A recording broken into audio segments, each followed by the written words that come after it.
uummatni egaa bakkee garagaraatti kara garagaraa argaa jiru. Aarsaa garagaraa kaffalaa jira uummanni.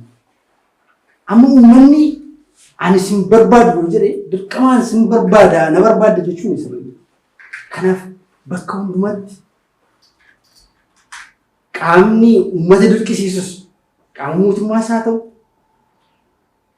qaamni bulchaa mana amantaa Sinodoosii walii galaa jennus haa ta'u eenyuuti waan uummati jedhu uummata dhaggeeffachuu qabu. Sagaleen uummataa kabajamuu qabu. Waan biraa isaan waan biraatu ta'e iddoo kanatti waliin qaban walitti dhufnu ture. Waa'ee fannoo keenya waa'ee wanti keenya ture. Kanaafiyyuu sagaleen uummataa dhugumaan waa'ee amantaa isaatiif uummanni gad jedhee boo'aa jiru haati boo'aa jirtu daa'imni boo'aa jirtu haa dhaga'amu sagaleen uummataa kan jedhu dubbachuu. Sababiin isaas wangeelli jaalalaan liqeeffama malee jibbaan miti humnaan miti. Mootummaan humnaan namoonni kan nuti hin barbaanne nutti erguu haa dhaabu. Humnaa yoo nutti erge nutoo nuun galu wangeelichi maal nuu galu? Qaama humnaan nutti dhufe sana dhaabannee eegna moo wangeelaa dhaggeeffanna yaa sabaa? Hojii wangeelaa bilisa ta'anii jaalalaaf dhugaadhaan hojjetama malee humnaan itti deemama miti. Kanaatiif mootummaan qaama keessa galfatee yoo humnaan gad ergee kana simadhu jedha ta'e haa dhaabu warrumaa kaasee dhaabuun gaariidha. Maaliif sadarkaa addunyaatti iyyuu komachiisa mootummaa marga keessa galfattee fedhii hawaasaa fedhii amantii gidduumaa galte jedhamee hin komatama mootummaan kallattiitti hin komatamuun deemuu qabu jedha. Isa kana nuuf sirreessu mootummaan. Keessattis dargaggoonni keenya gaafa waa tokko dhufee walirraa dheeffuu hin qabnu. Kaleessa du'aa turre, kaleessas garafamaa turre, kaleessas biyyaatti baa turre, deemnee kadhannu waan ta'eef har'as waan jammarame kana bakkaan ga'uudhaaf aarsaa nu barbaachisaa jechuun barbaada aarsaa kaffallee. Abbootiin keenya garuu hojii isaaniitiif itti nufaafamanii nummuu bakka isaanii bunee isaa wangeela keenya nu lallaban isaan duuba dhaabbannee bakka qaama dhimmi ilaallatutti sagaleen keenya akka nu dhagahamu umri keenya akka nu kabajamu kan wallagga irratti ta'aa jiru nagarra kan bakka hunda hundatti abbootiin keenya kan hidhamaa jire nuufaa hiikamu jechuudha. Nama tokko najjenne waan tokko raawwanne Oromiyaa keessatti afaan keenyan of bulchina afaan keenya dhaloota barsiisna jenne malee biyya Oromaa dhaqnee hin gaafannu.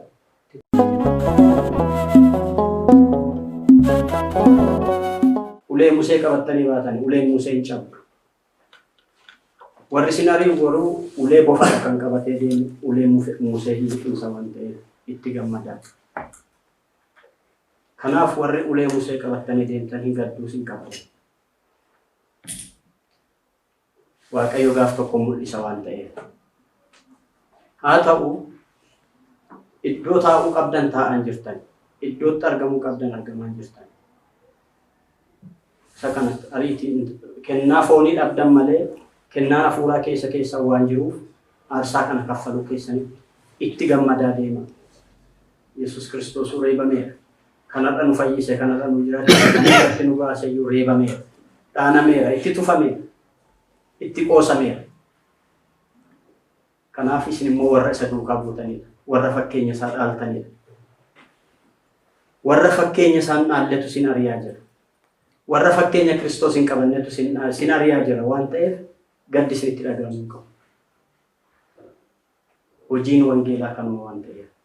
Ittaansuudhaan wanta hin jedhu inni kun dhimma keenyadha. Dhimma hawaasaati. Heerri mootummaa nuuf kabajamuudha dhaamsi nutti dabarfama. Heerri mootummaa ifaan lafa kaa'e. Heerri mootummaa taa'e suni afaan kamiyyuu mootummaa dhufu irratti beekamtii qabaa eegalee beekamtii nuu kennamee afaan keenya waaqeffannu, afaan keenya na sagaddannu, afaan keenya na qulqulleessinu, afaan keenya na tajaajilamnu tajaajilu jechaa jira. Kanaaf qaamni kun qaama amantii ta'ullee heerri ba'e immoo qaama amantii kamis hammatee waan deemu waan ta'eef mootummaan heerri kun akka eegamu gochuun dirqama isaati. Kanaaf qaamni mootummaa keessa jirullee kallattii jiruun Gaaffii kana aangoo warra isaa ol aangoo qabutti dhiyeessuu qaba, nus dhiyeessuu qaba. Inni itti aanu mootummaan amantii keessa akka kaa'achuun qabu heera kabachiisuun akkuma jirutti ta'ee qaamni amantiis immoo mootummaarraa adda bahee socho'uu qaba. Hamma kana ta'etti immoo hawaasni keenya uummanni Oromoos ta'e uummanni kan biroon afaan beennuun tajaajilamna, kan nu tajaajiluu qabu warra kana, isaan kun nuufa dhufanii, isaan kana barbaanna, afaan isaanii beenna, aadaa isaanii beenna, ba'uuf galuu isaanii beenna. Kanaaf nuufa dhufanii isaan nuufa tajaajilan jedhee uummanni u'uu jedhee waammachaa jira. Mootummaan dirqisiisee lakkii kan uummanni barbaadu miti, kan namoonni xiqqoon barbaadan ergina jedha yoo ta'e dogongoreera mootummaan of sirreessuu qaba. Kana gadi taa'ee of ilaaluu qaba jennee dhaamsa dabarsina. Sababiin isaas wangeelli jaalalaan liqinfama malee jibbaan miti, humnaan miti. Mootummaan humnaan namoonni kan nuti hin barbaanne nutti erguu hadhaabu. Humnaa yoo nutti erge nutoo nuun galu wangeelichi maal nuu godhu? Qaama humnaan nutti dhufe sana dhaabannee eegna moo wangeelaa dhaggeeffanna yaa saba? Hojii wangeelaa bilisa ta'anii jaalalaaf dhugaadhaan hojjetama malee humnaan itti deemamani. Kanaatiif mootummaan qaama keessa galfatee yoo humnaan gad ergee kana simadhu jedha ta'e hadhaabu warrumaa kaasee dhaabuun gaariidha. Maaliif sadarkaa addunyaatti iyyuu komachiisa mootummaa? Marga keessa galfattee fedhii hawaasaa fedhii amantii gidduumaa galte jedhamee hin komatama mootummaan. Kallattiitti hin komatamuun deemuu qabu jedha. Isa kana nuuf sirreessu mootummaan. Abbootiin keenya immoo yoomiyyuu taanaan nu tajaajiltu. Isintu nu beeka, unutu sin beeka, afaan keenya beektu, aadaa keenya beektu, afaan keessan beenna. Isa beektanii nu abboomtanii, nu gorsitanii karaara nu buustanii, nu tajaajiltu waan ta'eef har'a yeroodhaaf dubbiin dhukkaamsana taa'u malee Waaqayyo Waaqa dhugaati dhoosee baasa hamma sanatti isinis kadhannaan nurraan fagaatina kadhadhaa garuu isin nu tajaajila. Abdiin qaba, hanga makootiin abdii guutuun qaba. Hanga sanatti garuu nuti qaama mootummaa keessa jiraatu. Mootummaa waliin jirra, mootummaanis waliin jira. Mirga heera mootummaa keessatti taa'e nuufa eegu. Nuti hawaasatu gaafata, nutu gaafata. Abbootiin keenya hojii wangeelaa hojjechuudha qofaa hojiin isaanii. Uni garuu waliin gaafachuu qabna. Mirga keenya kabachiifachuu qabna. Mirga keenya kabachiifanna hojjenne immoo dullaa kaasna miti yaa saba, wangeela kaasnee deemna malee. Wangeela kaasnee mirgi keenya nuuf akka kabajamu. Eega akkas ta'e maaliif afaan Oromoon hiikamee wangeelli macaafni qulqulluu? Kanaatiif inni kun nuuf eegamu dhaamsa keenya tariitii miidiyaan dhufuu baatullee dhaamsa koo kana kallattii biraan aannan dabarfachuun hin dandeenye waan ta'eef rakkoon qabu. Kan biraan fedhiin hawaasaa yoo kabajamuu baate fakkeenyaaf isaan dullaadhaan nareeba wangeela ona barsiisan wangeelli naagala abbaa kun adeemisa. Lakki ilma ko jedhanii lakki wangeela akkas jedhanii natti siqanii yoo na gorsan garuu gammadee wangeela sana liqimsee keessa wangeelli na keessa jiraata anis wangeelaan hin jiraata. Kanaaf uleedhaan warri wangeela baradhaa jedhan dhiisuu qabu. Haadhuma isaa wangeela dhiisnee akka baqan nu dhiibaa jiru waan ta'eef. Kanaaf nurraa haadhaaban kan jedhamu dhaamsa dabarfame. Isaan lolaa jirra miti. Garuu kallattii addaatiin nu lolaa jiru. Lola sadhiisanii balbala wangeelaas cufanii isaanitti sabaarsa akka ta'uun godhuun qaban. Kiristoos ilmi Waaqayyoo safaree isaan harkaa safareetti kenne safaree isaan harkaa fudhata. Safaree kan isaan harkaa fudhatu hadhaa dhawoo ta'e booddee rakkoo isaanitti dhufuudha. Isaan tasumaatii yaaduu qabu. Beektota wangeelaatti ofiin jedhan waan ta'e warra akkasitti balbala cufanii balbala isaanii cufatanii ola deebi'an isa kana bananii. Isaaniifis balballi kun banamuun bu'aa guddaadha waan ta'eef. Kanan dabarsaa, kanan jedhaa. Kan biraan kana booddee waltajjii adda addaa uummanni akkaataatti wangeelli kun babal'atu akkaataatti sagantaa afaan Oromootiin waaqeffannaan itti fufu waltajjii adda addaa ni qopheeffanna nuti. Dargaggoonnis beektonnis waltajjiin adda addaa yeroo qophaa'u mootummaan nu deeggaruu qaba. Mootummaan balbala isaa cufachuu hin qabu, nuu banuu qaba. Mootummaafis nuti bu'aadha. Abbootii yoo mootummaaf kadhatan malee mootummaan teessoo irra hin turu gara. bu'uurri teessoo mootummaa amantaadha. In kadhatu. Kanaatiif bu'uura kanaan deeggarsa akka nuu godhan dhaamsa dabarsina. Ittaansuudhaaf hawaasaaf immoo ergaa xiqqoo kanan dabarsu ifa manaa godhaa yoo dheeresse anuma dabalateetu jechuudha. Tokkoomuu yoo qarshii arganne laafnee achi mucucaatu hin qabnu. Yoo qarshii isinii dhufe nyaatinaan jenneen. Qarshii nyaatinaan jenne garuu hanyaan garuu waliin baqan. Yoo uleen dhufe ulee san argitanii hin baqatina. Isin wangeela baattanii deemtu malee ulee baattanii deeman jirtan waan ta'eef inni ulee baatee deemu wangeelaaf laanshaa waan ta'eef hin sodaatina. Tokkoomuu qabna. Wal dhaggeeffachuu qabna. Walii abboomamuu qabna. Wal ajajuu qabna. Waliis ajajamuu qabna kan jedhu dabarsa. Abbootii keenya dhufan immoo tikfachuu qabna. Unuun wabii godhatanii nutti dhufani malee maal qabu mee abbootiin keenya? Shiftaan kaleessa karaa wangeela akka wal lallabamne godhe magaalaa kana dhufe eenyutti baqatu? Unutti baqatu. Kanaaf abbootiin nutti baqatan abbootiin warra jiran tikfachuu qabna. Aarsaa kaffaluu qabna. Beekumsa dandeenyu kallattii dandeenyuun abbootii keenya tikfachuu qabna. Dhufuu isaaniitti akkuma gamman kabajas isaaniis hamma sadarkaa waaqayyo jedhutti hanga isaan iddoo qabatanii hojii isaanii hojii tajaajilatti fufanitti eeguu tiksuu qabna kanan jedhu dabarfadha. Kan biraan keessumaa gaaffii mirgaa gaafachaa otoo jirru sodaa maaltu obboleessa koo kanarraa humnaan jaakkeettii isaa yookaan kootii isaa kanarraan baafadha jedheen deema yoo ta'e maaloo obboleessa koo kootiin kun kan kootiin irraa baafachuun qabu jedhee itti cichee kootii isaa qabachuu qaba. Nutis mirga gaafachaa jirra.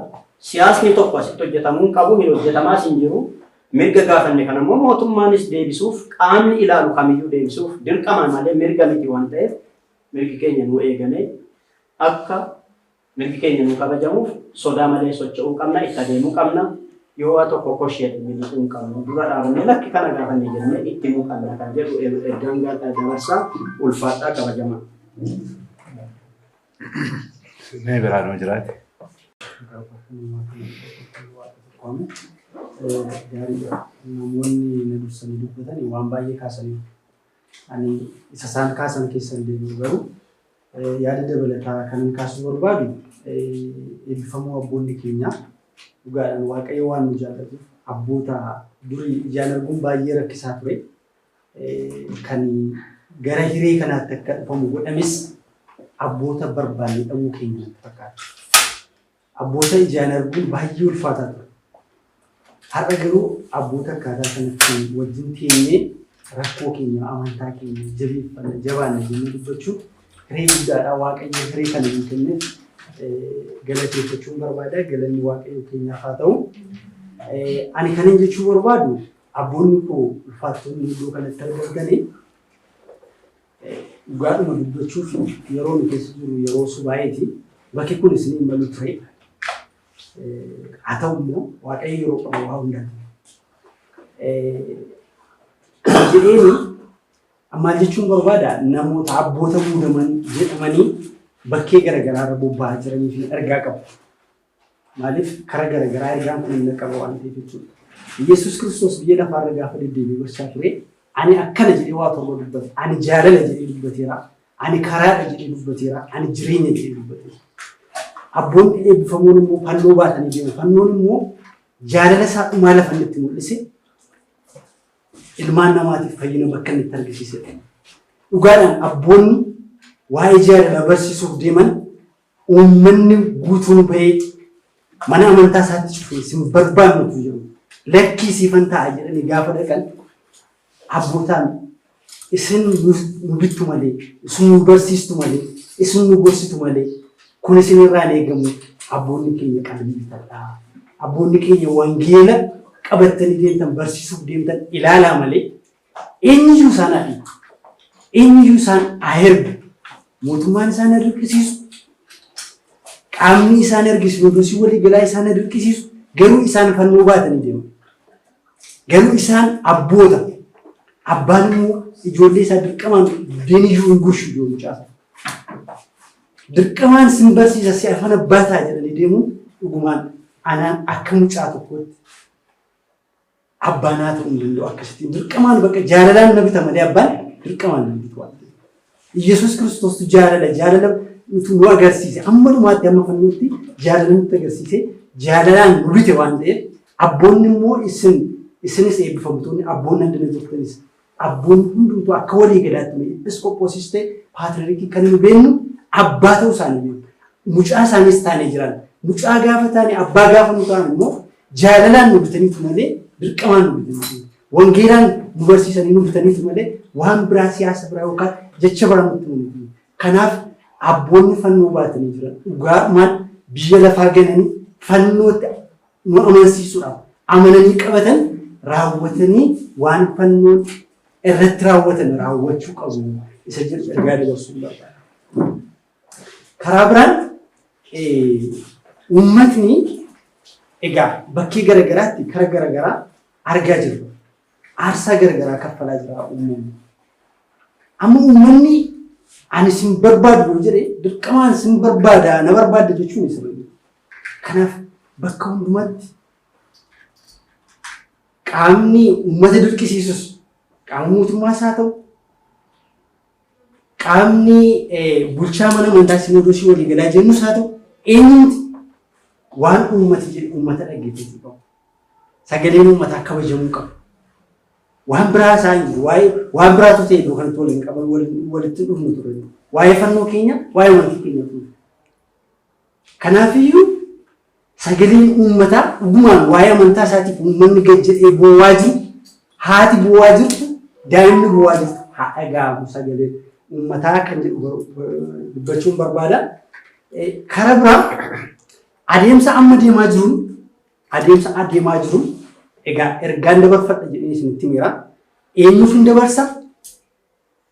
Qaama amantaa Ortodoksii keessa jiru miimanii irraa jalqabe yookaan amanataa irraa jalqabe bulchaadha. Ani mana amantaan bulcha. Atbiyaa Beeta Kiristiyaanii haa ta'u, Sinodoosii haa ta'u, kutaa lallabaa haa ta'u, eessaa haa ta'u waa'ee amantaa kanaa nagalcha warra jedhan hundumaa fi ergaa dabarsuu barbaada.